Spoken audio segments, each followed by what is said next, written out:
Hello friends, कैसे हैं आप। आज मैं आपके बीच में यशपाल जी द्वारा लिखित एक कहानी लाई हूँ। समय।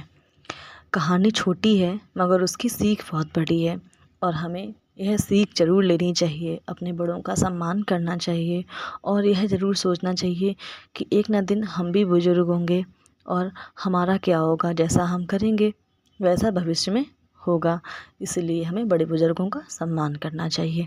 चलिए चलते हैं कहानी की ओर। पापा जी का रिटायरमेंट होने का समय ज्यों-ज्यों पास आ रहा था, वे जैसे अपने आप को दिलासा देने की कोशिश करने में लग गए।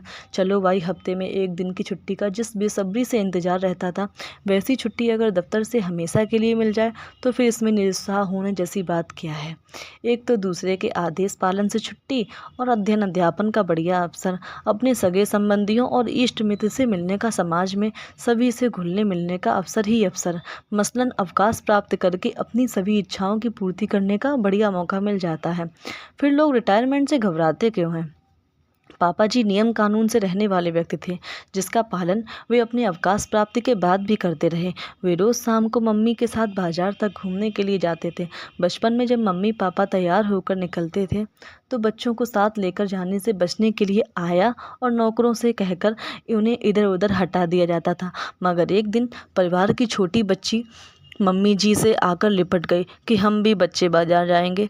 तब से शाम को घूमने जाने जाते समय किसी न किसी बच्चे का और कभी कभी सभी बच्चों को हजरतगंज तक घूमने का मौका मिलने ही लगा और वहां पहुंचकर अपनी मनपसंद आइसक्रीम, चॉकलेट तथा अन्य वस्तुओं की फरमाइश पूरी की जाने लगी। रोचक मोड़ आता है कहानी में। जबकि पापा जी के अवकाश प्राप्ति के बाद उनका घूमने जाने की आदत में कोई बदलाव नहीं आया, मगर मम्मी जी के पाँव में दर्द के चलते वे अब पापा जी का साथ नहीं दे पाती हैं। और पापा जी चूँकि अकेला जाना नहीं चाहते, इसलिए घर के किसी न किसी बच्चे को साथ में लेकर जाना पड़ता है। मगर अब समय बदल चुका है। वे बच्चे जो पापा जी के साथ हर समय बाजार जाने को तैयार रहते थे, अब साथ जाने से कतराने लगे हैं, क्योंकि एक उम्र विशेष अथवा टीन एज में एक अजीब कसमकस का दौर चलता है, जिसमें बच्चों को बड़े बुजुर्गों के साथ अटपटा लगने लगता है। फिर ऐसे में यदि पार्क, रेस्तरां और होटल में संगी साथी दिख जाएं तो उनका करुणा और बेचारगी भरी मुस्कान को झेलना काफ़ी कठिन हो जाता है।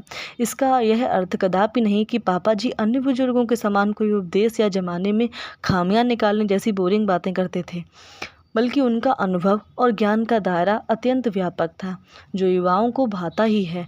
मगर उससे क्या, 20-22 वर्ष के लड़के लड़कियों को निजी आज़ादी भी चाहिए होती है। मगर उस दिन रोज़ की तरह शाम होते होते पिताजी की आवाज़ आने लगी, गंज तक चलने के लिए कोई है। मगर हर कोई जैसे उनकी आवाज़ को अनसुना कर रहा था। वो छोटी बच्ची जो कभी बचपन में मम्मी के साथ लिपट कर घूमने जाने की जिद करती थी, उससे उस बड़ी हो चुकी थी और उस बच्ची ने आवाज़ दबाकर ही बात कही। बोली, हम नहीं जाएंगे दीदी, क्या बोर हो बड़े बुड्ढों के साथ। पापा ने वह आवाज़ सुन ली और मानो उन्होंने उस दिन अपना एक बुढ़ापा स्वीकार कर लिया। अपना चुपचाप नीचे नज़र फर्श पर जमा कर बैठे रहे और एक मुस्कान के साथ फिर उठे, हैंगर से कोट उतारा और मम्मी को आवाज़ देकर कहा, सुनो, कई बार पहाड़ से छड़ियाँ लाए हैं, तो कोई अगर एक हो तो दे दो। एक छड़ी उठाकर मैंने कमरे में रख ली थी। पापा को उत्तर दिया, एक तो यही है, चाहिए।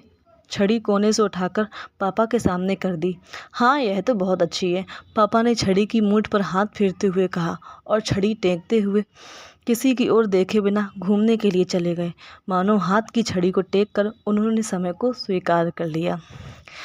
तो बताइएगा फ्रेंड्स, आपको यह कहानी कैसी लगी।